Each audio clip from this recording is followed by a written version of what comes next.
You see it in the headlines all the time, right? A company's stock splits. But what does that even mean?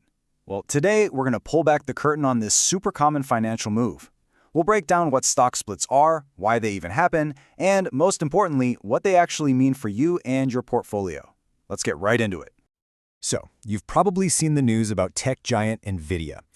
After this incredible run, its stock was trading for over $1,200 a share.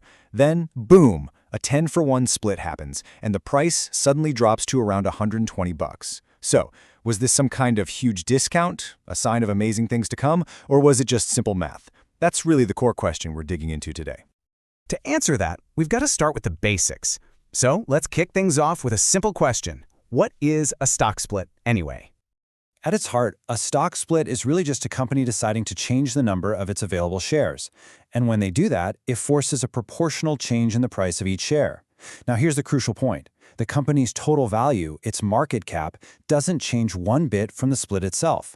No new money is created or lost in that moment. And this can really go one of two ways. You've got your forward splits, where you get more shares at a lower price, and that's usually seen as a pretty good sign.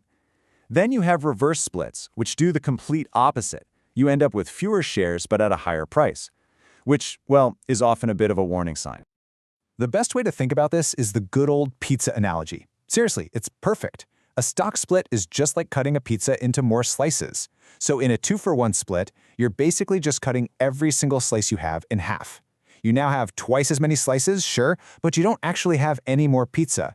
Your total investment is worth exactly the same. So let's talk about the forward split first. This is the kind you hear about with those big, successful, growing companies, and it almost always tells a story of confidence and optimism. So, why would a successful company bother doing this? Well, the main reason is to make their shares more affordable and accessible for everyday investors like you and me. A lower price can also boost what's called liquidity, which just means more people are buying and selling the stock. But honestly, beyond all the mechanics, it's a huge signal for management.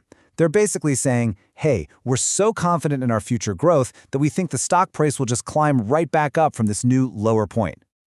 And we see this with real companies all the time. NVIDIA's massive split made its shares way more approachable. Or look at Tractor Supply. They did a 5-for-1 split because they felt a $300 price tag was a high barrier for regular folks. See, these are strong companies making a strategic move because they feel good about where they're headed. Okay, now let's flip the coin and look at the other side, the reverse split. If a forward split is a tale of confidence, a reverse split, well, that's almost always a tale of necessity. And a lot of the time, it's a tale of distress. You know, the #1 reason for a reverse split is often just survival. Major exchanges like the Nasdaq have a rule that a stock has to stay above a certain price, usually $1. If it drops below that for too long, boom, it gets kicked off the exchange. So, a reverse split is a way to artificially pump up that price to stay listed. It also helps a company get rid of that dreaded penny stock label and attract big institutional investors who often aren't even allowed to buy super low-priced stocks. But here's the thing. The market isn't fooled by the math. As one source puts it, a reverse split is pretty much always seen as a distress signal. It's like the company is admitting its stock has fallen so far that it has to do something drastic. It's a solution that comes from a place of weakness, not strength. And believe it or not, even huge, well-known companies sometimes have to do this. After the 2008 financial crisis, Citigroup's stock had just cratered, so they did a 1-for-10 reverse split to get that price back up. More recently, General Electric did a 1-for-8 split after a really long period of decline. It's a tool they use to fix a very serious problem. Okay, so that's all the theory. But what actually happens in your brokerage account when a stock you own splits? Let's get practical. And here's the best part, you don't have to do a single thing. The whole process is handled automatically by your brokerage. You'll just log in one day and see that your share count has changed and the price per share is different. But, and this is the key, the total dollar value of your holding, it will be exactly the same. There is one little piece of homework for you though. For tax purposes, you need to adjust what's called your cost basis. So let's say you bought one share for $100. After a 2-for-1 split, you now have 2 shares, and your new cost basis is $50 per share. It's simple math, but it's really important for when you eventually decide to sell.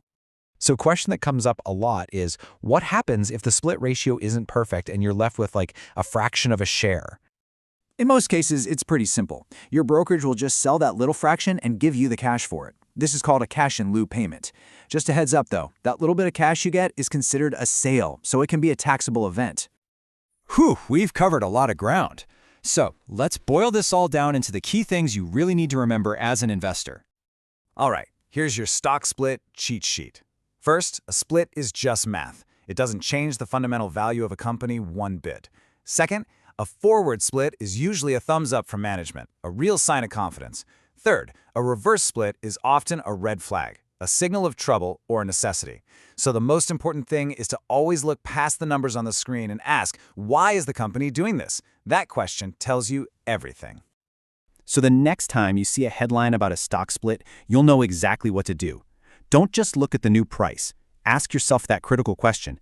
Is this move a sign of strength, or is it actually a cry for help? The answer will tell you the real story. Thanks for joining me.